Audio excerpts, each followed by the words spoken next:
un poquito más y disfrutar precisamente la compañía de virtual, aunque no estemos juntos, aunque no nos toquemos, aunque no nos solamos, aunque no podamos abrazarnos, pero es un gusto poder contar con la tecnología para podernos acercar y mejor aún, para que sea usada para la predicación del Evangelio. Y yo quiero esta tarde, primero que nada, disculparme con ustedes. La semana pasada, por cuestiones técnicas, tecnológicas, también no pudimos enlazarnos, hicimos todo el intento por hacerlo. Solamente para estar en contexto, estoy transmitiendo desde una casa de producción, una productora con tintes, con matices cristianos, adventistas específicamente, y me refiero a las instalaciones de Misión TV aquí en Mérida, Yucatán, en México, en el sureste de México. Y aquí en este lugar, por lo menos hay ya 3 sets habilitados para transmisiones de programas distintos con diferentes tópicos, y generalmente los sábados por la tarde aquí se produce un programa para niños y viene terminando entre las 5:15 y las 5:20 de la tarde. Y la semana pasada hicimos el intento, se hicieron preparativos para que pudiéramos estar en otro set. Sin embargo, algo pasó y no pudimos conectarnos. Intentamos usar otro espacio, otro sistema para podernos conectar, pero algo pasó y no pudimos conectarnos.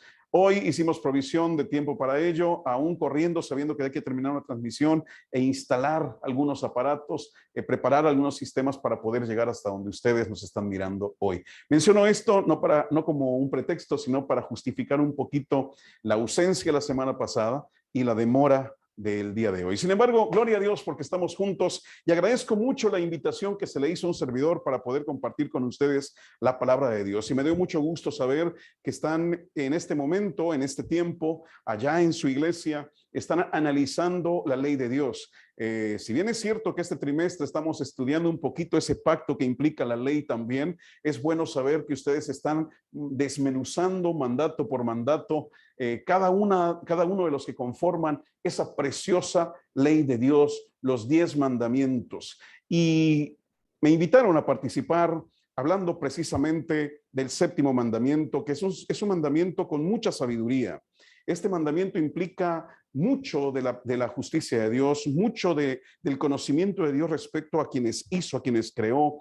No olvidemos que fuimos creados, sí, a imagen y semejanza, dice el libro de Génesis, y especifica que el hombre y la mujer fueron creados por Dios. Por lo tanto, al ser creados por Dios, hombre y mujer, a pesar de sus diferencias, fueron creados por un mismo Dios con propósitos definidos, precisamente con un concepto de vida perfectamente establecido. A pesar de que somos diferentes el hombre y la mujer, Dios, queridos, nos creó a ambos en igualdad. Nadie es menos, nadie es más. Y esto es importante conocerlo, recordarlo, antes de irnos precisamente a analizar el mandato de hoy, el 7º mandamiento, que es precisamente no cometerás adulterio. Y hoy hemos llamado precisamente como un subtítulo a este mandato, no cometerás adulterio, le hemos puesto la lealtad como principio. ¿Por qué? Mis queridos, la ley de Dios, sin duda alguna, si bien es cierto que está compuesta por 10 mandamientos, también es cierto que esos 10 mandamientos están sustentados o están fundamentados sobre principios, sobre valores inamovibles, sobre valores incuestionables. Y yo por lo menos percibo, esto que voy a mencionar, yo percibo en estos 10 mandamientos, percibo por lo menos 6 valores, 6 principios. Y quiero que vean conmigo, aquí voy a pedir que en producción me ayuden colocando este gráfico a la vista de ustedes. Yo percibo por lo menos entre los 10 mandamientos 6 valores, 6 principios que se van resaltando en esa composición decalogal. Dice mi texto, dice mi pasaje, que el primer principio que yo encuentro que está establecido en la ley de Dios es el principio de la adoración. Y la adoración como tal implica 2 cosas, implica 2 actitudes. La primera es reconocimiento y la segunda es tributo. Y los primeros 4 mandamientos nos enseñan a ustedes y a mí precisamente que Dios merece toda la adoración. Es decir, solo Dios merece ser reconocido y solo a Dios debemos tributar. Nuestra vida, nuestro tiempo, nuestros bienes, nuestras fuerzas, nuestra mente, nuestras decisiones. Ese es el primer principio implícito en la dádiva de los 10 mandamientos, porque los 10 mandamientos son una dádiva. El segundo principio que yo encuentro y que ustedes están leyendo allí en el gráfico, el segundo principio establecido allí es el de una obediencia racional. ¿Sí? Los 10 mandamientos implican como principio que lo sustenta una obediencia racional. Y me gusta enfatizar esto. Cuando Dios establece la primera ley en la tierra, porque hubo una ley previa a los 10 mandamientos, hubo una ley previa. La primera ley que Dios establece, la establece en el huerto del Edén. Y en el huerto del Edén le dice al hombre, y estoy seguro que en su momento la mujer también escuchó esto, le dice al hombre y a la mujer, pueden comer de todos los frutos que hay en el huerto, de todos los frutos. Y seguramente Dios le dijo, mira, Adán, está la fruta que tú llamaste papaya, está la fruta que llamaste melón, está la fruta que llamaste uva. Puedes comer de todos los frutos que yo les he dado para comer. Sin embargo, dijo Dios, hay un árbol en medio. Había 2 árboles, estoy seguro que había 2 árboles en medio. Uno de ellos era el árbol de la vida. Estoy seguro que estaba ubicado en un sitio privilegiado, el árbol de la vida. Estoy seguro que estaba seguramente, queridos, el árbol de la vida situado en un punto donde se tuviera acceso a todos los frutos de los demás árboles y donde pudiera mirarse el mar, una vista al mar envidiable. Sí, estoy seguro que allí estaba ubicado el árbol de la vida. Pero justo en medio del huerto, la Biblia dice que el Señor les dijo que había un árbol del cual no deberían comer, mejor dicho. Porque todo se puede, pero no todo nos conviene, no todo nos es lícito, vaya, no todo nos es, más bien, no todo nos es benéfico, ¿sí? Entonces yo le dijo que en medio había un árbol, y es el árbol del conocimiento del bien y del mal. El primer mandato tiene que ver con ese árbol. Dios le dijo, mira, ahí está ese árbol, ¿sí? Es mi decisión, es mi voluntad haber puesto ese árbol allí. Pero ahora yo te pido que no comas de ese árbol. Y el principio de racionalidad viene a continuación. Porque si Dios hubiese sido una persona autoritaria, un ser autoritario, y sin permitir el razonamiento, le hubiese dicho al hombre, no comas del árbol, y si el hombre preguntaba, ¿y por qué no? Dios pudo haber dicho, porque yo lo digo, porque no, y se acabó. Eso hubiese apelado a una obediencia irracional, es decir, solo una obediencia automática. Sin embargo, todos los mandatos de Dios, su ley, implican una obediencia racional. Dios le dijo, no comas de ese árbol, porque el día que comas de ese árbol, ciertamente morirás. Dios da un mandato y explica por qué esa ley, ese mandato debe obedecerse. Al hombre se le enseñó a razonar, al hombre se le dio libre albedrío, al hombre se le dio la capacidad de poder entender, de poder decidir y poder practicar. ¿Sí? Al hombre se le otorgó esa bendición. Así que Dios invita al hombre a una obediencia racional. Los 10 mandamientos tienen como un principio implícito, sustentable, sustentado, el de la obediencia racional. El siguiente valor, el siguiente principio que encontramos en la ley de Dios es la del respeto. Es el tercer valor que encontramos precisamente en la ley de Dios, el respeto. El no robarás, el no codiciarás, el por supuesto no matarás, implica, exige al mismo tiempo respeto. El siguiente principio que yo detecto en la ley de Dios es la lealtad. ¿Sí? Cuando usted y yo analizamos la estructura de la ley de Dios, los 10 mandamientos, encontramos que Dios enseña o que Dios inyecta en la ley de Dios el concepto, el principio de la lealtad. El siguiente principio, el siguiente valor que se encuentra, que yo encuentro en la ley de Dios es el compromiso. Y por último, el último valor que yo cito aquí, por lo menos que yo percibo y comparto con ustedes, es el de la identidad. Quien obedece, ¿sí? Quien entiende, quien ama a quien obedece, se identifica con aquella persona que ha dado una ley. Porque en el caso de la ley de Dios, y no es general este principio, esta aplicación, este principio final de la identidad tiene mucho que ver con Dios, sus hijos, su pueblo y la ley. Estos 3 principios encierran o explican el concepto de identidad. ¿Por qué? Dios crea, Dios da una ley, pero su ley tiene un propósito. La ley de Dios siempre tendrá un propósito. Ya leímos por lo menos aquí 6 de ellos. Tiene un propósito.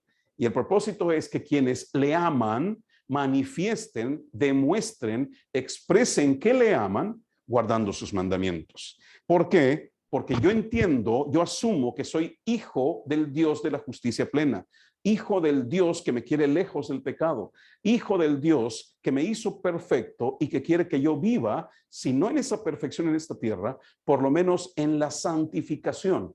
Y la ley de Dios tiene mucho que ver con eso. ¿Por qué? Porque el pecado corrompe, el pecado nos hace corruptos. Y es la obediencia a la ley de Dios la que nos enseña qué es el pecado, nos aleja del pecado y nos permite acercarnos al Dios que transforma, que santifica. Así funciona esto. Por eso estos 6 principios, estos 6 valores implícitos en la ley de Dios son importantes. Y es importante que así lo percibamos y así lo disfrutemos. El 7º mandamiento tiene que ver con lealtad. Yo hace un momento les mencioné que precisamente el mandamiento de no cometerás adulterio encierra en buena manera el principio de la lealtad y manifiesta al mismo tiempo este asunto de la lealtad. Pero a mí me llama la atención, siempre me ha llamado la atención, y me voy a adelantar un poquito, no sé quién vaya a ser el afortunado que vaya a hablar del 10º mandamiento, pero no voy a ahondar mucho, sin embargo voy a tener que parafrasear, o más bien, más que parafrasear, voy a evocar un poquito el 10º mandamiento. El 10º mandamiento dice que no codicies nada que sea de tu prójimo. En resumidas palabras, no codicies nada que sea de tu prójimo, ¿sí? Para mí tiene estrecha relación con los otros 9, en particular con este 7º mandamiento.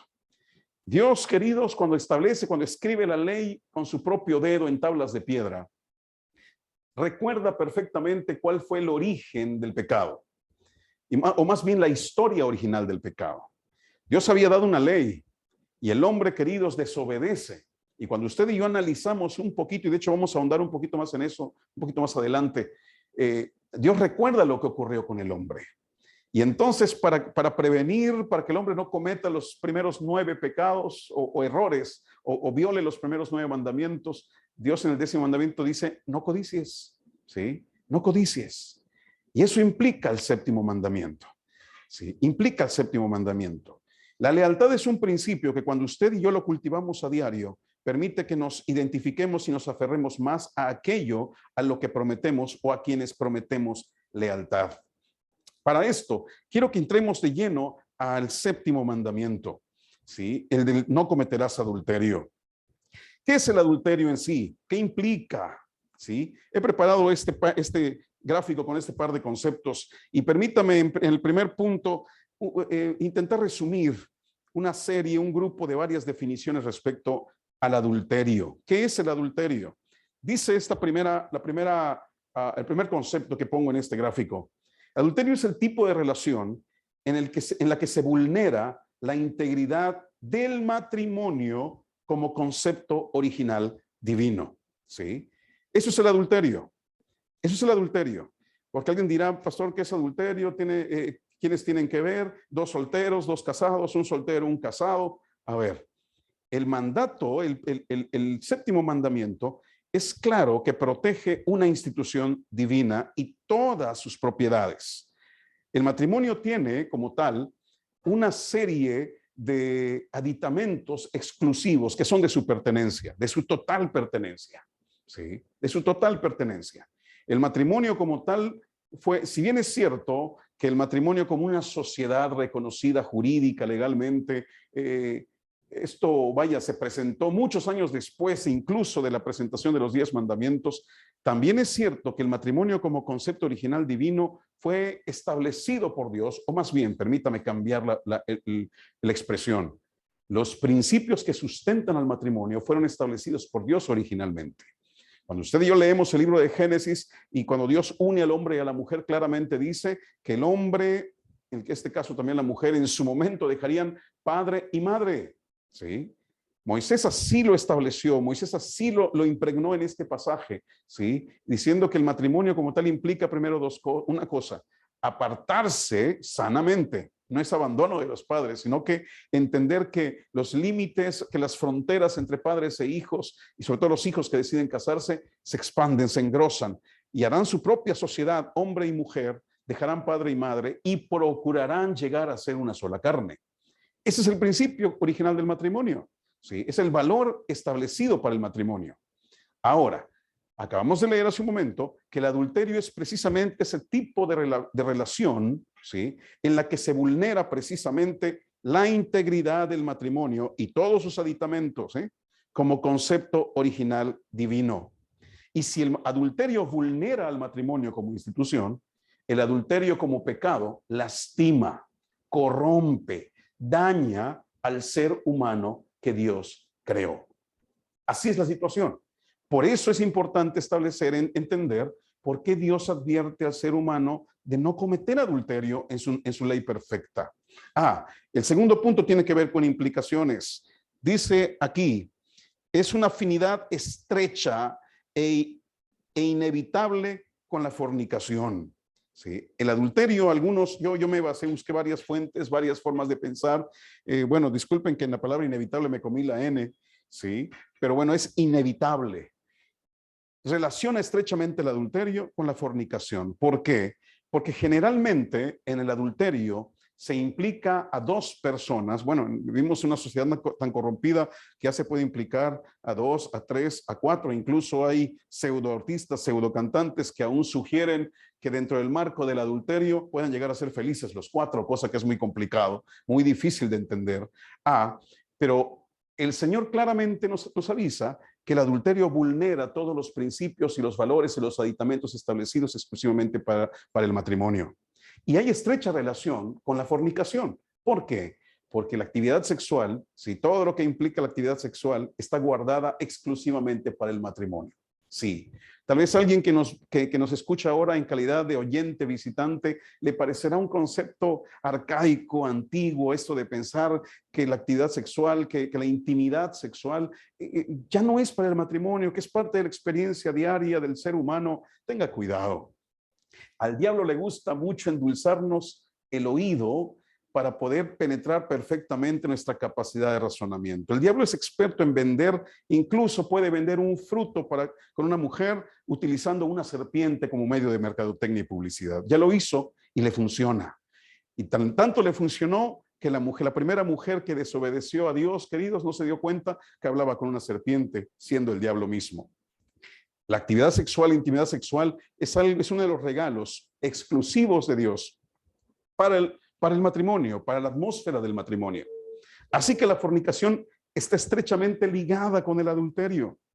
Y generalmente, en una relación adúltera, no podrá faltar jamás la fornicación.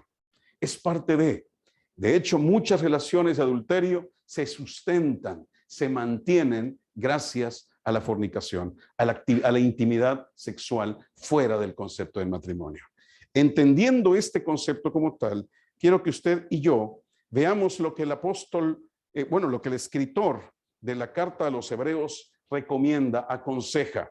Vea lo que dice este pasaje, Hebreos 13:4. Nos aconseja la inspiración, la palabra de Dios inspirada precisamente por el Padre, nos dice: honroso sea en todos el matrimonio y el lecho sea sin mancilla, ¿sí? Pero a los fornicarios y a los adúlteros, vea usted qué interesante, la Biblia ubica en el mismo plano, en el mismo terreno, ubica a los adúlteros y a los fornicarios. Alguien dirá: pastor, pero ¿cómo van a ser juzgados los fornicarios si no existe un mandamiento que diga no fornicarás? Porque en el mandamiento no cometerás adulterio, ya va implícito el hecho de evitar la fornicación, que es el mal uso de la intimidad sexual guardada exclusivamente para el matrimonio, ¿sí? Es decir, si alguien me pregunta: pastor, entonces la fornicación es lo mismo que el adulterio. Digamos que la fornicación es la rémora perfecta del adulterio. Donde hay adulterio habrá fornicación. Y donde hay fornicación, sin duda alguna, hay adulterio, porque se está evadiendo o se está violando un regalo dado exclusivamente para la atmósfera, para el entorno del matrimonio. Muy bien. Vayamos entonces, la Biblia claramente es lo que nos dice. En la carta a los Hebreos se nos dice: honroso sea en todos el matrimonio y el lecho sin mancilla, pero a los fornicarios y a los adúlteros los juzgará Dios, ¿sí? Los juzgará Dios. No hay más. Dios los juzgará. El apóstol Pablo, en la primera carta a los Corintios, nos dice, vean este pasaje que se registra en 1 Corintios 6:18. El apóstol Pablo dice: huid de la fornicación. cualquier otro pecado que el hombre cometa está fuera de su cuerpo. Mas el que fornica, ¿sí? Aquel que recurre a la intimidad sexual dada únicamente al matrimonio, aquel que fornica, dice, contra su propio cuerpo, peca. Cuidado, dice el apóstol Pablo. Cuidado. Cualquier otro pecado que el hombre cometa está fuera del cuerpo. Está fuera del cuerpo. Pero el que fornica, dice, contra su propio cuerpo, peca. ¿Sí? ¿Cómo se explica esto? ¿Cómo poderlo entender? Vengan rápidamente conmigo. Ya, yo siento que el tiempo pasa muy rápido, pero vengan conmigo, por favor. La Biblia nos ilustra perfectamente este asunto y lo peligroso del adulterio, sus alcances, ¿sí? Y vamos a entender por qué Dios entonces le pidió al hombre o le ordena al hombre no cometer adulterio. Vean lo que se registra, la historia que se registra en el segundo libro de Samuel, capítulo 11. Segundo de Samuel, capítulo 11. El rey era David. David, un hombre, ya conocemos un poquito de David sin siquiera haberlo visto personalmente. La Biblia describe que David era rubio, de ojos de color, de hermoso parecer. Yo creo que David sería, sin duda alguna, hoy en día sería el modelo top, el príncipe azul de cualquier muchacha cristiana, porque además de haber sido un hombre de buen parecer, un hombre de bonita imagen, de bonita apariencia, era un hombre fiel a Dios. Y no lo digo yo. Recuerda usted, la mayoría de los que conocemos la Biblia, cada vez que decimos David, lo asociamos directamente con el nombre Goliat. Y en la batalla, en la pelea contra Goliat, lo que motivó a David a enfrentar a Goliat no era el hecho de que fuera filisteo. Es decir, no era que David se sintiera de las Chivas y Goliat se sintiera del América y por eso ese antagonismo. No. El hecho que molestó a David y que llevó a David a enfrentar a Goliat fue que no soportó que blasfemara contra Dios varios días. Goliat salía tarde y mañana y vociferaba primero contra Saúl, contra los ejércitos de Saúl, pero también vociferaba contra Dios. Y entonces David se enojó y dijo: ¿cómo pueden soportar que este hombre blasfeme contra el Dios de los ejércitos? Entonces eso me confirma a mí que David era un hombre fiel a Dios, un hombre que buscaba a Dios, pero atención, era fiel a Dios, pero no era perfecto. ¿Sí? Y es bueno entender esto. La gente fiel a Dios, leal a Dios, no deja de ser imperfecta. Y lo digo para aquellos que tenemos a lo mejor esa capacidad, esa facilidad para juzgar la vida de los otros. La lealtad a Dios no significa que seamos perfectos. Mientras nuestros talones, las plantas de nuestros pies, todavía pisen cualquier área de este planeta, somos solamente seres perfectibles. Y es Dios quien está intentando perfeccionar nuestras vidas. Y digo intentando porque muchas veces nosotros mismos echamos para atrás lo que Dios ha avanzado en nuestras vidas a la hora de corregir nuestras vidas. Nadie, por muy leal que pueda ser a Dios, está exento de cometer errores. ¿Sí? Y David era un hombre fiel a Dios, leal a Dios, pero no dejaba de ser perfectible. Era un ser humano con sus luchas. David, dice la Biblia, que ya siendo rey, regresamos a 2 de Samuel 11, versículo 2, dice que sucedió un día que al caer la tarde, se levantó David de su lecho y se paseaba sobre el terrado de la casa real y vio desde el terrado a una mujer que se estaba bañando, y la cual, especifica la Biblia en el verso 2, era muy hermosa. Era muy hermosa. Dice el verso 3, que envió David a preguntar por aquella mujer y le dijeron: Señor, esa mujer que viste es Betsabé, hija de Eliam. Pero atención, y entonces empezó a sonar una alarma como cuando anuncian los últimos instantes del partido de básquetbol y de manera continua, y se puso en rojo el ambiente, el entorno para David. Le dijeron: alerta, Señor, hay un problema. Esa mujer, Betsabé, la hija de Eliam, es la esposa del hitita Urías, de Urías, el eteo. Es ella. A pesar de eso, vea lo que dice la Biblia, versículo 4, que no importándole a David lo que se le había advertido, envió David mensajeros a aquella mujer y la tomó y vino a él y él durmió con ella Y después de ello, conforme a la tradición de la ley, ella se purificó de su inmundicia y volvió a su casa. Versículo 5, aquí vienen los problemas. Aquí vienen más bien las consecuencias al problema del adulterio, una de las tantas consecuencias terribles. Dice la Biblia, versículo 5, que concibió la mujer. Y ella confirmó que estaba esperando un hijo de David, envió a hacérselo saber a David y le dijo, estoy embarazada, estoy encinta.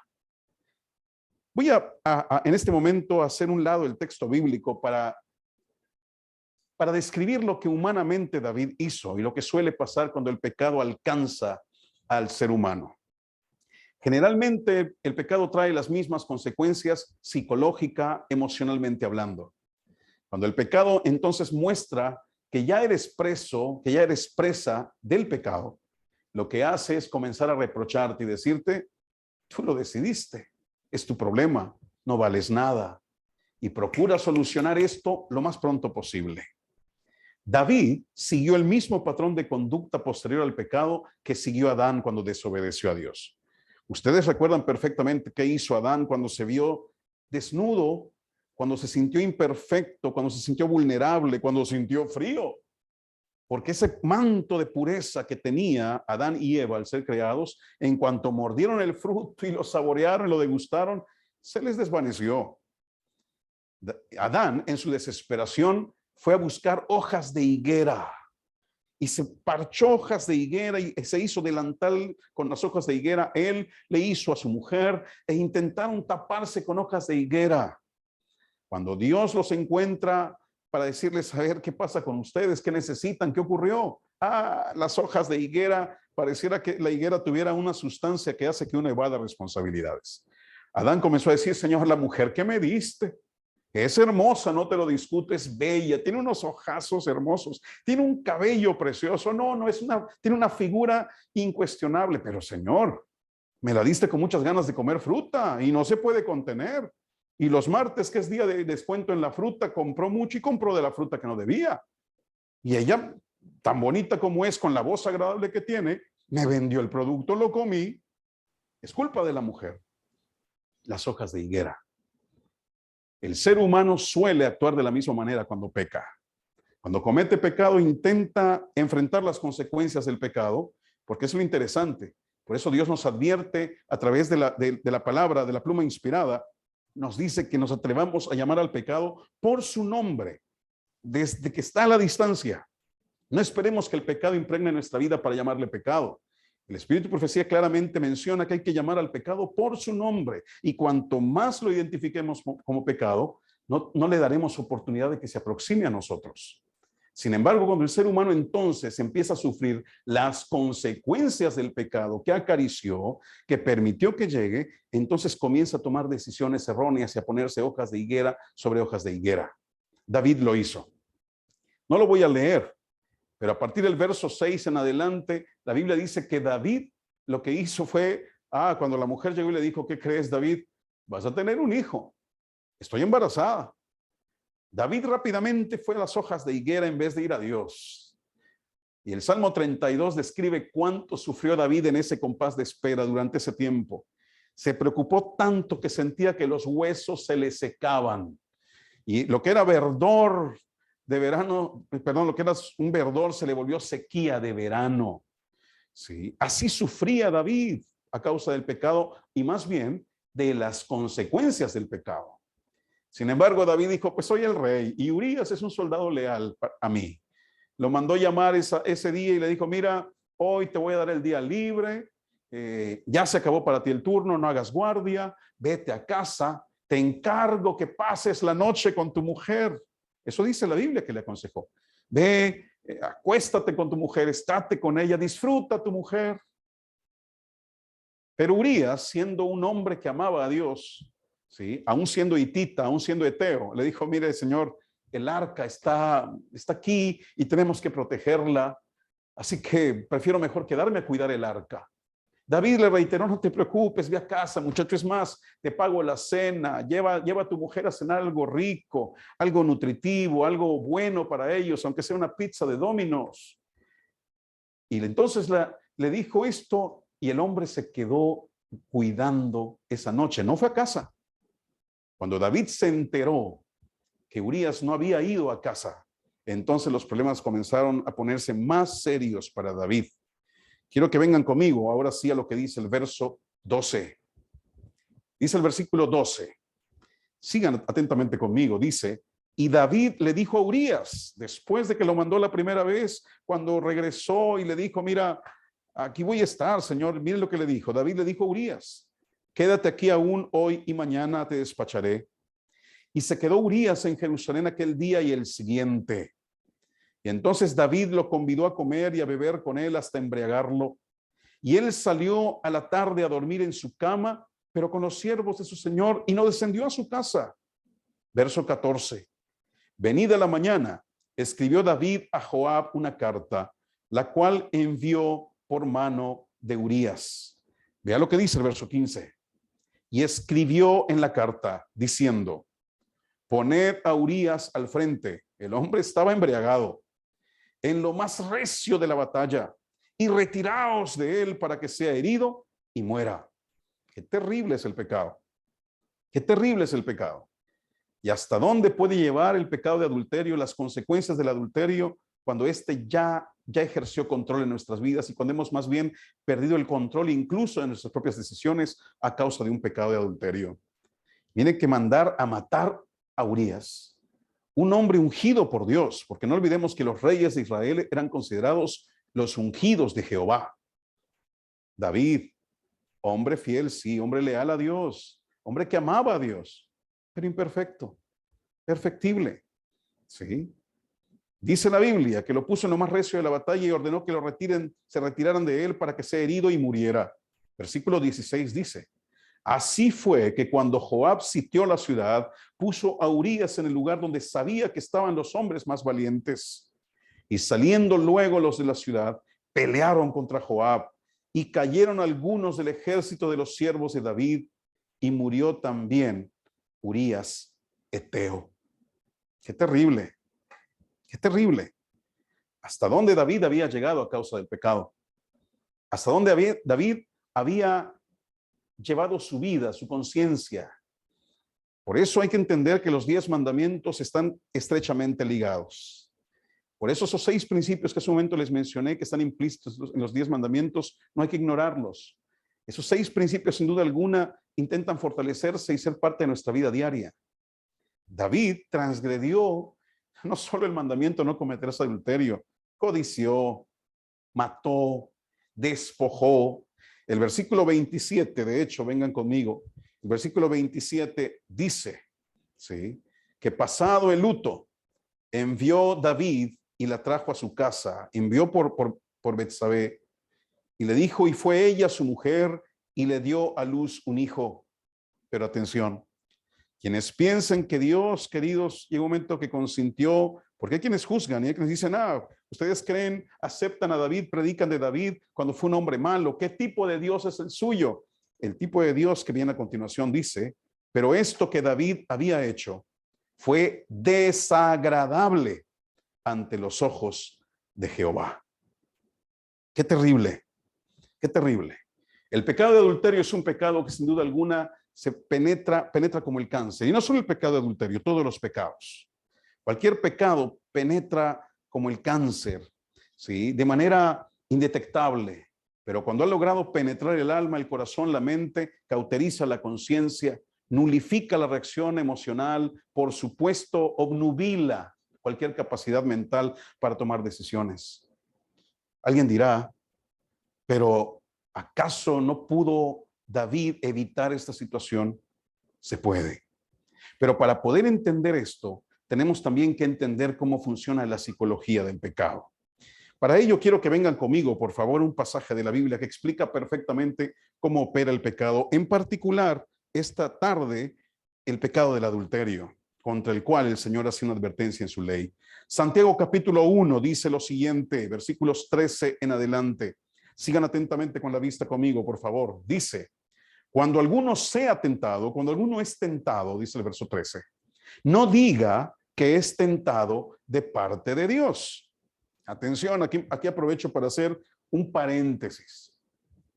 Yo sinceramente he aprendido que si hay un término que nos tenemos que quitar de la boca, es una expresión que nos tenemos que quitar de la boca los creyentes en Dios, es la de, es que Dios me está probando, es que Dios me probó. Queridos, los que de verdad conocemos a Dios, los que de verdad llegamos a amar a Dios, lo primero que entendemos y que nunca mencionamos, ¿sí?, es que Dios no prueba ni tienta a ninguno de sus hijos. Lo hizo solamente en 2 ocasiones en toda la Biblia, por lo menos que la Biblia sí lo refirió. Solo en 2 ocasiones lo hizo. La primera vez lo hizo con Abraham. Usted recuerda perfectamente. Dios mismo probó a Abraham. Dios le dijo, mira, ya te di el hijo que te prometí. Es cierto, ya eres viejo, pero quiero que me lo entregues en sacrificio. Era una prueba. Dios sabía que no se lo iba a quitar. Estaba probando, más que probar, estaba confirmando la fe de Abraham. Es el primer hombre que yo encuentro en la Biblia que fue probado por Dios.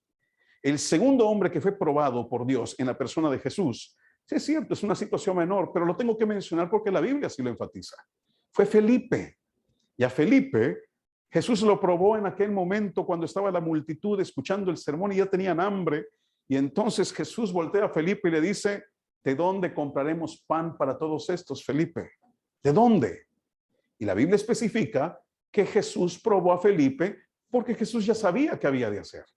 Son los únicos 2 seres humanos sobre la faz de la tierra que han sido probados directamente por Dios. Fuera de ellos, ningún hijo de Dios es probado por él y menos tentado por él. Por eso el apóstol Santiago en este pasaje, regresando al verso 13, dice, cuando alguno sea tentado, no diga que es tentado de parte de Dios, porque Dios no puede ser tentado por el mal, ni él tienta a nadie, sino que, atención, cada uno es tentado cuando de su propia concupiscencia, atención con esto, cuando de su propia concupiscencia es atraído y seducido.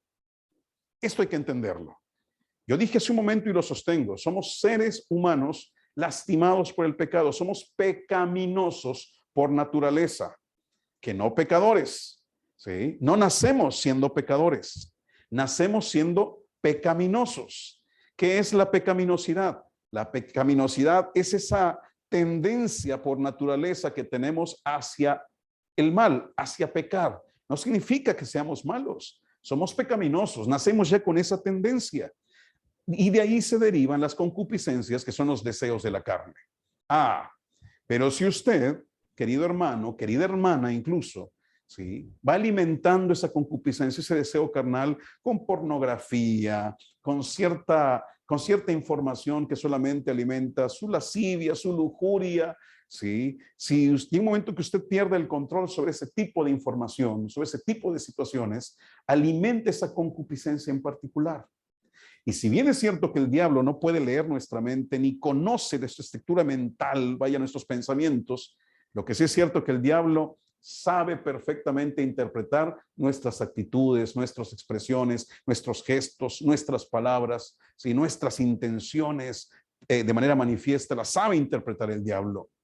Y cuando el diablo detecta que hemos alimentado esa concupiscencia que se relaciona con esa lujuria, con la codicia, que hemos alimentado la tendencia hacia la sexualidad, hacia lo sexual, mejor dicho, entonces dice la Biblia que basándose en esa información, versículo 14, que cuando uno es tentado de su propia concupiscencia, de esa misma concupiscencia es atraído y seducido. Y vea lo que dice el verso 15. Entonces la concupiscencia, es decir, ese deseo carnal que fue alimentado, después que ha concebido, después que se ha hecho manifiesta de manera práctica, da a luz el pecado, ¿sí? Da a luz el pecado. Y el pecado, dice, siendo consumado, ya nos mete en problemas, ¿sí? Usted no merece morir por nacer pecaminoso, no.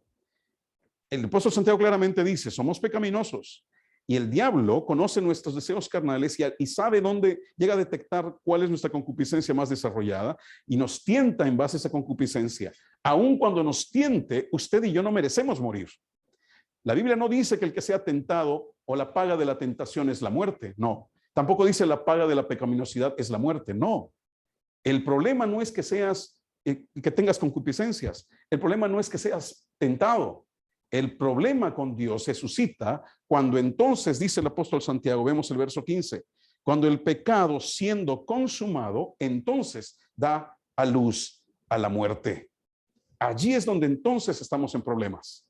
Cuando usted y yo entonces ya no solamente nos limitamos a alimentar la concupiscencia, sino que cuando ya codiciamos, ¿sí? Cuando ya, y peor aún, cuando cometemos el adulterio, ¿sí? Estamos en problemas. Porque la paga del pecado, dice el apóstol Pablo, es la muerte. Estamos en problemas con Dios.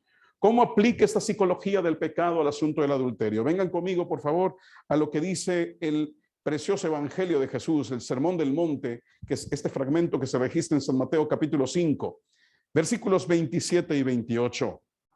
Jesús habla de esto. Jesús habla de esto.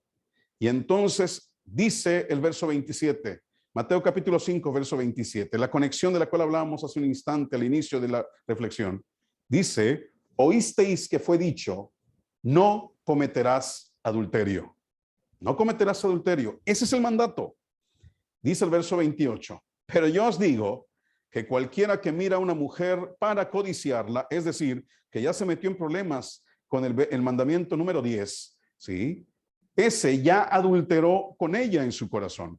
Es decir, desde que codicias, ya pasaste por encima de 2 mandamientos y ya pasaste por encima de 6 principios establecidos en las entrañas, en el ADN de la ley de Dios. Ya te metiste en problemas. Desde que codiciaste con una mujer, desde que la miraste para codiciarla, ya adulteraste con ella en tu corazón. Y queridas hermanas, esto también aplica para ustedes. Si bien es cierto que la palabra de Dios generalmente está dirigida de manera semántica o gramatical al género masculino, esto no exime a las mujeres. Pudieran perfectamente aplicar el hecho de decir, cualquier mujer que mira a un hombre para codiciarle, ya adulteró con él en su corazón. Así aplica el principio.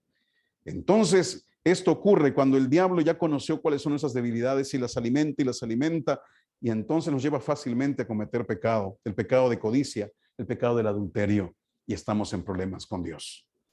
Así de peligroso es esto. Tan es así, el diablo recuerda perfectamente que lo único que tuvo que hacer en el huerto del Edén fue crear la ilusión en la mente de la mujer de que el árbol era codiciable para comer, codiciable para tener sabiduría. Él sabía que si lograba generar ese pensamiento en la mente de la mujer y del hombre, fácilmente comerían del fruto y se meterían en problemas con Dios. Así opera todavía el diablo. Hoy, queridos hermanos varones, créanme que la belleza de una mujer puede convertirse en un perfecto atractivo, ¿sí? En un perfecto atractivo, pero puede llegar a ser tu sentencia de muerte. Hay que escuchar lo que dice el sabio Salomón, hay que tener cuidado de las palabras de la mujer adúltera porque puede ser engañosa su palabra y puede llevarnos a la muerte. ¿Sí? Lo mismo ocurre, repito, en el caso de los hombres en relación a las damas. Ahora, hoy no es mi afán hablar y decirte es que estás en problemas y se acabó y tienes que obedecer ciegamente. Acuérdense que uno de los principios implícitos en la ley de Dios es la obediencia racional. El Señor me dice tal vez de manera fría, no cometas adulterio, ¿sí? No cometas adulterio. Pero ahí está encerrado el meollo del mensaje. La ley de Dios fue dada no solo para que usted y yo nos apartemos del pecado, sino para que nos acerquemos a Dios.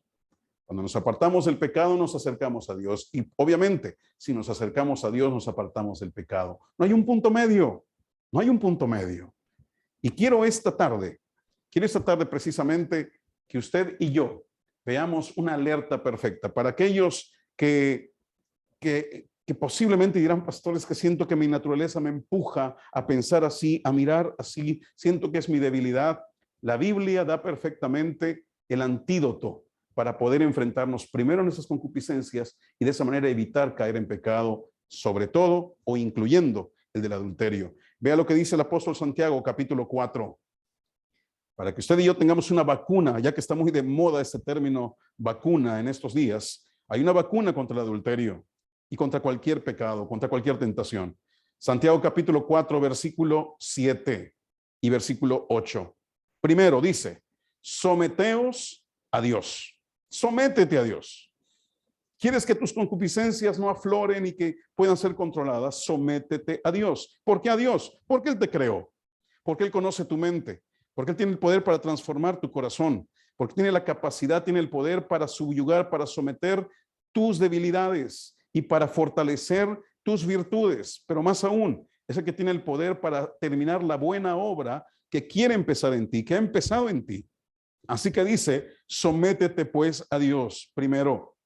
Segundo, no te dice pelea contra el diablo, no lo vas a poder vencer jamás. Jamás podrás vencer al diablo, jamás. Aquí solamente dice resistir al diablo. ¿Cómo? Sometido a Dios.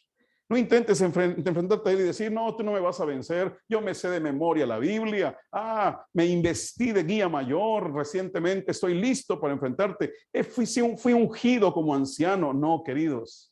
He escuchado historias incluso de grandes nombres de pastores que un día su soberbia los llevó a querer enfrentar al diablo, apartándose de Dios, soltándose de Dios, y fueron arrastrados por el pecado de adulterio o cualquier otro pecado. ¿Por qué? Porque quisieron enfrentar al diablo. La Biblia nunca dice que vayamos a enfrentar al diablo y vencerlo. Nunca vas a encontrar un pasaje. El apóstol Juan, de hecho, ha dicho que ustedes sí hemos vencido al maligno, pero no por haberlo enfrentado nosotros, sino porque un día en la cruz del Calvario, el mismo que nos extendió la ley de Dios dijo, no te preocupes, yo ya le vencí y mi victoria es tu victoria. Se consumó ya mi victoria y tu victoria en la cruz. No nos dice enfrenta al diablo, solo dice, primero, sométete a Dios hoy, en la tarde, en la noche, mañana, dentro de 2 días, dentro de un mes, a cada instante, sométete a Dios. Segundo, resiste al diablo. Y si me permites esta tarde agregarle un término que el apóstol Pedro le sugiere, resiste en la fe al diablo. Él es el que prueba, él es el que tienta. Resístelo. ¿Cómo? Sometido a Dios. Y cuando usted y yo nos sometemos a Dios, resistimos al diablo, dice el versículo 7, y el diablo huye de ti, huirá de vosotros. Verso 8, la primera parte dice, acercaos a Dios y Él se acercará a vosotros. Pecadores, si han estado en esta situación, limpien las manos. Y vosotros los que viven en un doble ánimo, ¿sí? Los que están con un pie en la fe y con un pie en la mundanalidad, purifiquen vuestros corazones. Es la vacuna contra el adulterio. Pero tal vez alguien hoy, ¿sí? Tal vez alguien hoy posiblemente sienta que ha fallado a Dios. Dios. Posiblemente sienta esta tarde que ha fallado a Dios. ¿Sí? Posiblemente sienta eso y diga, ¿y yo qué esperanza? Tal vez hoy le estoy predicando a alguien que dirá, pastor, yo he cometido, reconozco que estoy en una situación de pecado. O es más, a lo mejor no tendré el valor, las fuerzas para reconocerlo a mí. Pero tal vez habrá alguien a quien le estoy predicando, un hombre, una mujer, que vayan a Dios y que le digan, Señor, yo he cometido el pecado de adulterio, estoy en un pecado de adulterio. ¿Qué puedo hacer? ¿Qué esperanza hay para mí? Déjame decirte algo. La ley de Dios, es cierto, pudiera servir como un instrumento de condenación. ¿Sí? Pudiera servir como un instrumento de condenación. Pero la ley de Dios nos recuerda a ustedes y a mí que el mismo Dios que dio la ley es un Dios que también tiene un plan para redimirnos. Es parte de la justicia de Dios. Y dice, queridos, quiero que vengan conmigo para ver ese tratamiento contra los efectos del pecado. Dice Hebreos capítulo 4, verso 15. Para ti que a lo mejor estás inmersa en este pecado, del adulterio o cualquier otro pecado, dice, porque no tenemos un sumo sacerdote que no pueda compadecerse de nuestras debilidades, sino que tenemos a uno que fue tentado en todo. ¿Se da cuenta? Jesús fue tentado en todo y eso no significa que haya pecado o que haya muerto por el pecado. Tenemos uno que fue tentado en todo según nuestra semejanza, pero sin pecado. Y dice el verso 16, que sabiendo esto, acerquémonos pues confiadamente al trono de la gracia para alcanzar la misericordia y hallar gracia para el oportuno socorro. Hoy hay esperanza en el mismo Dios que te dijo no cometas adulterio. Sí, hay esperanza. Si has cometido adulterio, hoy tienes que llegar a ese mismo Dios que a lo mejor en su ley parece condenarte. Pero al igual que lo hizo con Adán cuando lo encontró después de preguntar, ¿dónde estás tú? Estoy seguro que si llegas ahí le dices, Señor, acéptame, perdóname. Ten por seguro que el Señor, el Padre, vuelve a tomar las túnicas de su Hijo, el Cordero, que a final de cuentas es el dueño del tabernáculo de la gracia. Y vuelve a cubrirte con su misericordia y te dice, por la sangre de mi Hijo, por la sangre del Cordero, hay perdón. Y entonces cuando eso ocurre, tienes que hacer tuyo lo que ocurrió precisamente con una mujer adúltera que fue llevada a Jesús. Vean lo que dice San Juan capítulo 8, verso 11. Que después de que seas vestido por esa vestimenta de justicia, de purificación, de restauración, Jesús le dijo en aquella ocasión a la mujer, después de que le preguntó, ¿quién te condena? ¿Dónde están los que te acusaban? ¿Alguno te condenó? Dice el verso 11 que entonces ella le dijo, Juan 8, 11, ninguno, Señor. Entonces Jesús le dijo, no te preocupes, ni yo te condeno. Puedes irte, vete, pero por favor, ya no peques más. El pecado de adulterio fue puesto en los 10 mandamientos como una forma de recordarnos que merecemos lealtad a nuestro prójimo.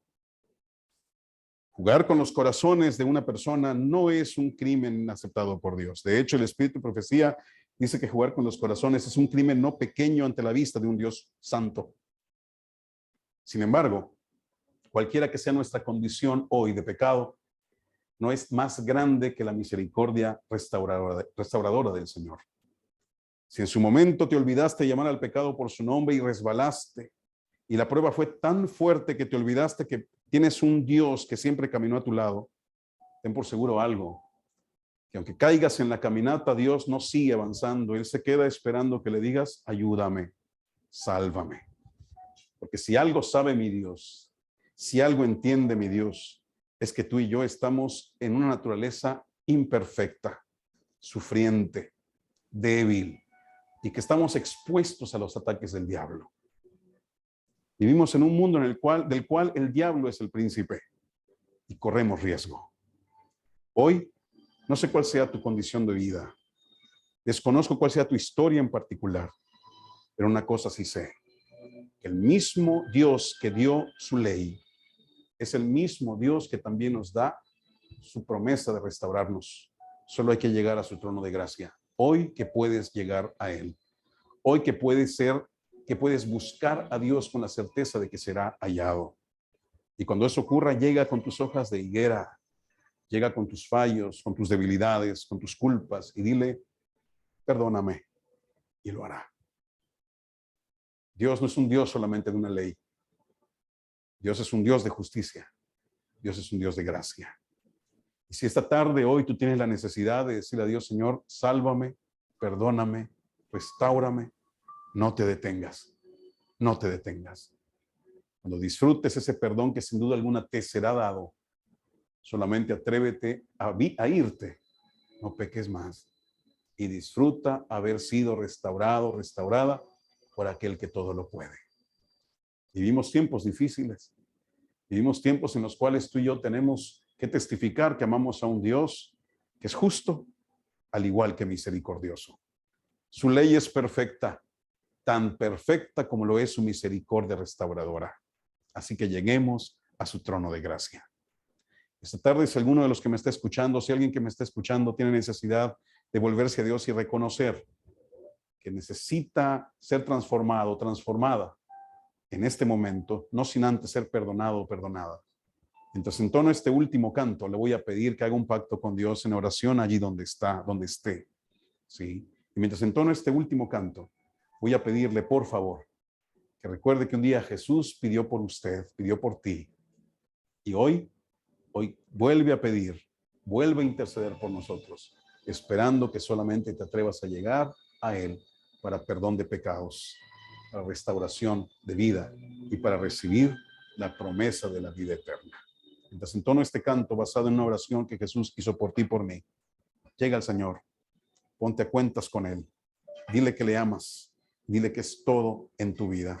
Escucha con atención.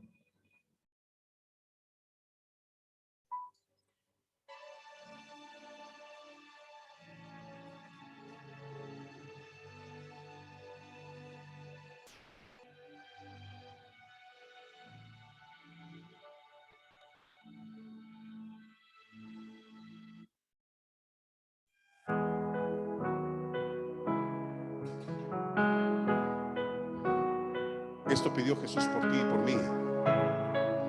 Y hoy puedes echar mano de esa promesa preciosa.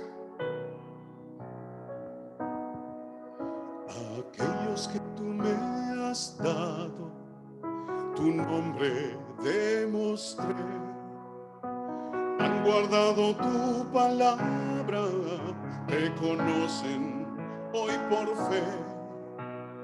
Las palabras que me diste en su corazón están, y han creído al mirarme en tu amor y tu bondad. Te ruego por ellos, me los diste tú. No son de este mundo, tampoco lo soy. No los quites de este mundo, solo guárdalos del mal, Señor.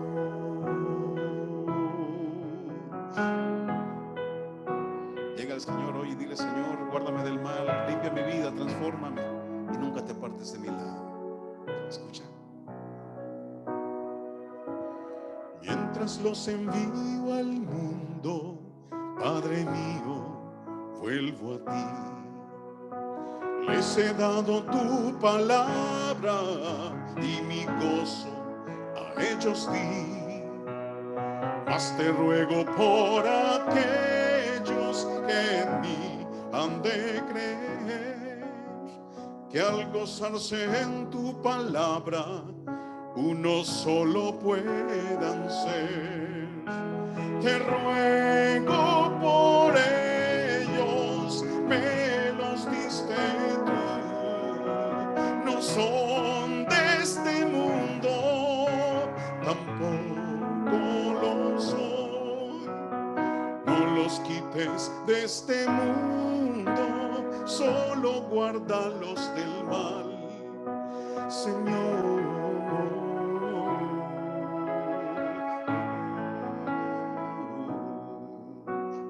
Tu palabra santifica, tu palabra es verdad.